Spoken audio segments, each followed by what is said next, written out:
शादी की पहली रात थी। कमरा फूलों से सजा हुआ था। खुशबू इतनी गहरी थी कि सांस लेना भी मुश्किल लग रहा था। मैं आर्यन दिल में अजीब सी बेचैनी लिए बैठा था।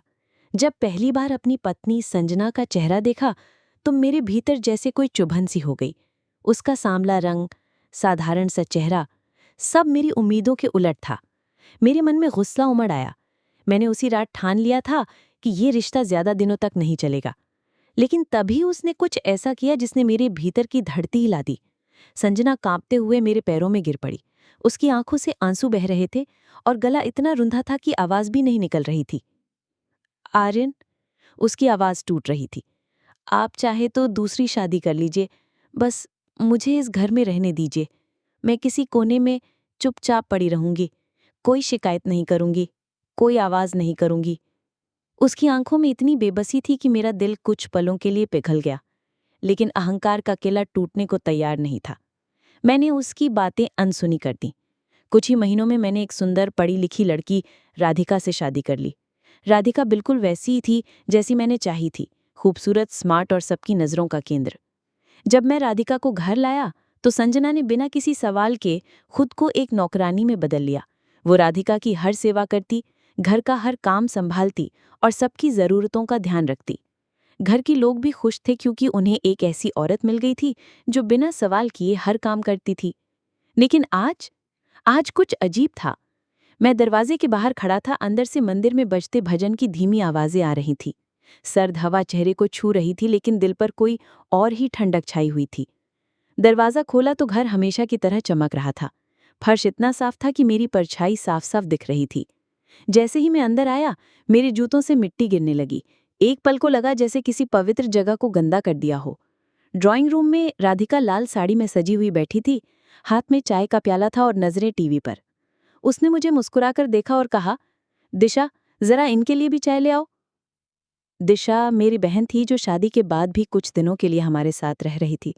मैंने सिर हिलाया, लेकिन तभी राधिका ने आवाज दी, कमलाबाई, जल्दी से नीतिका को भी बुला लो। कमलाबाई हमारी बूढ़ी नौकरानी थी। थोड़ी देर में संजना आई। सिर झुका हुआ था, आंखें सूजी हुई थीं। उसने चुपचाप चाय का कप मेज पर रखा और बिना किसी सवाल के बोले रसोई में लौट गई। जाते जाते रास्ते में बिखरे खिलौने उठाए, मेज पर रखे और नजरें झुकाकर चलती बनी। चाय हाथ में थी, लेकिन मन कहीं और भटक रहा था। रात के खाने पर भी यही हाल रहा। खाना बहुत स्वादिष्ट था, ऐसा स्वाद जो केवल ममता भरे हाथों से आता है। राधिका बातें करती रही और मैं बस हाँ में हाँ मिलाता रहा। रात को जब राधिका सो गई, मैं करवटें बदलता रहा। नींद आंखों से कोसों दूर थी। मैं धीरे से उठकर बाहर हॉल में आया। घर में गहरी खामोशी थी, बस दीवार पर टंगी घड़ी की टिक टिक सुनाई दे रही थी। तभी मुझे एक धीमी सी आवाज सुनाई दी। आवाज उस कमरे से आ रही थी जहां संजना सोती थी। दरवाजा थोड़ा खुला हुआ था। मैंने धीरे से दरवाजा धकेला और जो देखा, मेरे रोंगटे खड़े हो गए। संजना जमीन पर बैठी थी। उसके सामने घर का छोटा सा मंदिर था। वहां लगी भगवान की मूर्तियों के सामने वो सफेद कपड़े में लिपटा कोई फोटो रखे थे। मोमबत्तियों की रोशनी में फोटो का चेहरा साफ दिख रहा था। वो मेरे पिता का था। उसकी आंखों से आंसू बह रहे थे, होंठ कांप रहे थे। मुझे माफ कर दीजिए पिताजी, मैं नहीं चाहती थी, लेकिन मुझे मजबूर कर दिया गया था। मैं हक्का बक्का रह गया। मेरा दिल जोर से धड़कने लगा। उल्टे पांव अपने कमरे में लौट आया, सांसें तेज हो गईं और सर्द रात में मेरा शरीर पसीने से भीग गया था।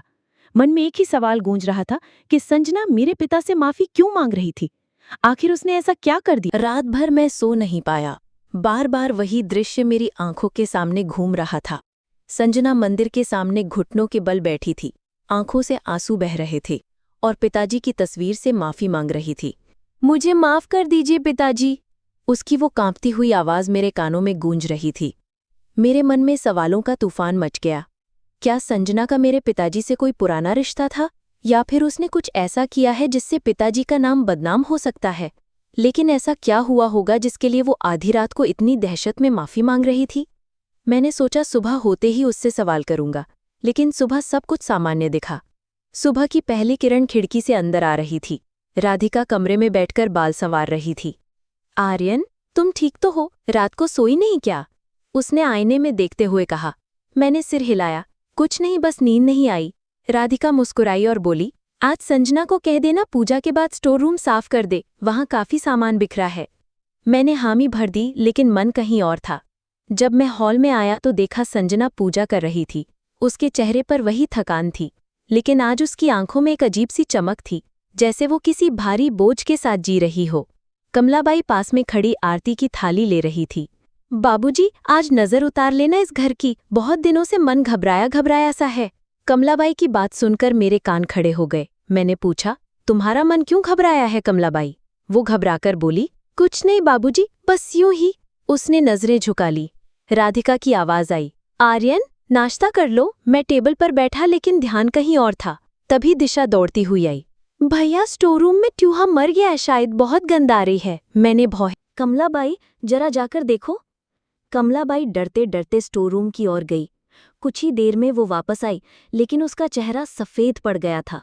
बाबूजी, अंदर अंदर कोई बड़ा सामान पड़ा है। उसकी आवाज कांप रही थी। मैं तुरंत उठा और स्टोर रूम की तरफ बढ़ गया। कमरे का दरवाजा थोड़ा अटका हुआ था। मैंने धक्का दिया तो एक बासी सी गंध बाहर फैल गई। अंदर बहुत पुराने ट्रंक, बक्से और धूम से भरे सामान रखे थे। कोने में पड़ा एक बड़ा लोहे का संदूक ध्यान खींच रहा था। उसके किनारों पर काले धब्बे थे और पास में कुछ सूखे फूल पड़े थे। ये संदूक कब से यहाँ पड़ा है? मैंने संजना से पूछा। वो घबरा गई। मुझे मुझे नहीं पता, शायद बहुत पहले से। राधिका भी वहां आ गई थी। अरे, इसमें तो ताला भी नहीं है, खोलते क्यों नहीं? उसने कहा। मैंने हाथ बढ़ाया और संदूक का ढक्कन उठाया। जैसे ही ढक्कन खुला, हमारे सामने एक सफेद कपड़े में लिपटा हुआ कुछ दिखाई दिया। कपड़ा पुराना और धूल भरा था। मैंने कपड़ा हटाया और दिल जोर से धड़कने लगा। अंदर किसी आदमी के कपड़े और एक पुराना नोटबुक रखा था। नोटबुक खोली तो पहली ही पन्ने पर मेरे पिताजी की लिखावट थी। अगर ये डायरी कभी किसी के हाथ लगे तो सच सामने आ जाएगा। उस औरत को सावधान रहना। मैं सन्ने रह गया। राधिका ने घबराकर कहा, ये क्या है आर्यन? मैंने चुप रहने का इशारा किया। रात को जब सब सो गए, मैं अकेले कमरे में बैठकर डायरी पढ़ने लगा। हर पन्ने में पिताजी की बेचैनी झलक रही थी। उन्होंने लिखा था कि उन्हें किसी ने ब्लैकमेल किया था, किसी राज को छुपाने के लिए, और वो राज हमारे परिवार को तोड़ सकता था। एक पन्ने पर एक नाम लिखा था, संजना। मेरी सांसें रुक गईं। पिताजी संजना का नाम क्यों लिखेंगे? क्या संजना ही वो औरत थी जिससे पिताजी डरते थे? मुझे याद आया कि शादी के वक्त पिताजी ने मुझसे कहा था, आर्यन, ये रिश्ता मत कर, ये लड़की कुछ छुपा रही है। तब मैंने सोचा था कि वो पुराने ख्यालों के हैं, इसलिए ऐसा कह रहे हैं। लेकिन अब घड़ी में रात के 2 बज चुके थे। अचानक बाहर से किसी के रोने की आवाज आई। मैं धीरे धीरे उस कमरे की तरफ बढ़ा जहां संजना रहती थी। दरवाजा बंद था, लेकिन अंदर से रोने की आवाजें साफ सुनाई दे रही थी। मैंने धीरे से दरवाजा खोला। संजना जमीन पर बैठी थी। सामने पिताजी की तस्वीर थी, लेकिन इस बार तस्वीर के सामने एक लाल रंग का लिफाफा और कुछ काले धागे रखे थे। उसके होंठ कांप रहे थे और वो बार बार कह रही थी, मुझे माफ कर दो, मुझे मजबूर किया गया था। मैं अंदर गया। संजना, ये सब क्या है? वो घबराकर पीछे हट गई। उसकी आंखों में डर साफ था। आर्यन, तुम क्यों जाग रहे हो? मैंने सख्त आवाज में कहा। मुझे सच बताओ, वरना मैं पुलिस को बुलाऊंगा। पिताजी का नाम क्यों ले रही हो? ये डायरी क्या कहती है? संजना के हाथ कांपने लगे। उसने धीरे से कहा, तुम सच जानना चाहते हो तो कल रात 12 बजे स्टोर रूम में आना। वहां सब सच मिलेगा। लेकिन ध्यान रखना, ये सच सुनकर तुम्हारी दुनिया हिल जाएगी। उसकी आंखों में एक अजीब चमक थी। मैं हक्का बक्का रह गया। उस रात नींद मेरी आंखों से कोसों दूर रही। बार बार वही ख्याल मन में गूंज रहा था। ऐसा क्या राज है जो मेरी दुनिया हिला देगा? और संजना को किसने मजबूर किया था? मैंने पूछा, मजबूर करना? किसने और किस चीज के लिए? संजना ने गहरी सांस ली। जब मेरे माता पिता की मृत्यु हुई, तब मेरे घर वालों ने मुझे अकेला छोड़ दिया। उसी वक्त मेरे पास कुछ ऐसे लोग आए जिन्होंने मुझसे कहा, अगर तुम घर के लिए या अपने लिए कुछ करना चाहती हो तो तुम्हें पिताजी के खिलाफ कुछ करना होगा। मैं चौंक गया। लेकिन तुमने क्या किया? वो रोते हुए बोली, मैंने कुछ नहीं किया, बस उनकी धमकी से डरकर उन आदेशों का पालन किया। पिताजी को कभी पता नहीं चलना चाहिए था, लेकिन उन्होंने सब कुछ डायरी में लिखा ताकि अगर कुछ गलत हुआ तो सच सामने आ सके। मैंने उसकी आंखों में देखा। सच्चाई और डर दोनों झलक रहे थे। तो यही सब कारण था तुम्हारी रात भर की प्रार्थना और माफी मांगना? मैंने पूछा। संजना ने धीरे धीरे सिर हिलाया। हाँ, मैं नहीं चाहती थी कि आर्यन तुम भी इसके जाल में फंसो। मैं सिर्फ सच रखना चाहती थी। तभी कमरे के दरवाजे पर एक हल्की आवाज आई। कमलाबाई वहां खड़ी थी। बाबूजी, मुझे डर है कि अगर ये सच सामने आया तो घर के लोग परेशान हो जाएंगे। राधिका और दिशा भी धीरे धीरे कमरे में आ गई। राधिका ने पूछा, संजना, सच में क्या हुआ? संजना ने सबकी ओर देखा।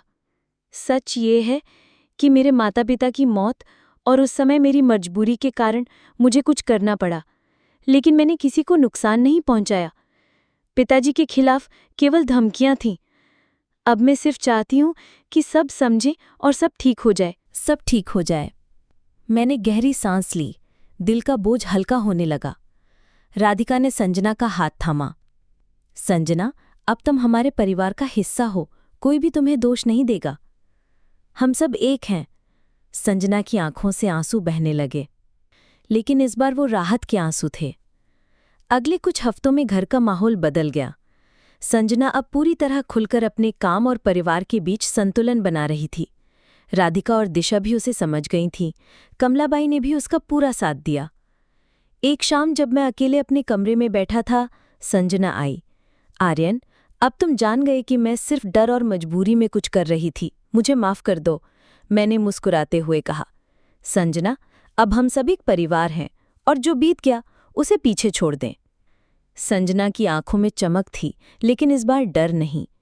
मैंने महसूस किया कि सच सामने आने के बाद घर में जो ठंडी हवा थी, अब उसकी जगह सुकून और अपनापन ने ले ली थी। और इस तरह घर के बंद दरवाजों के पीछे छुपा रहस्य खुल गया।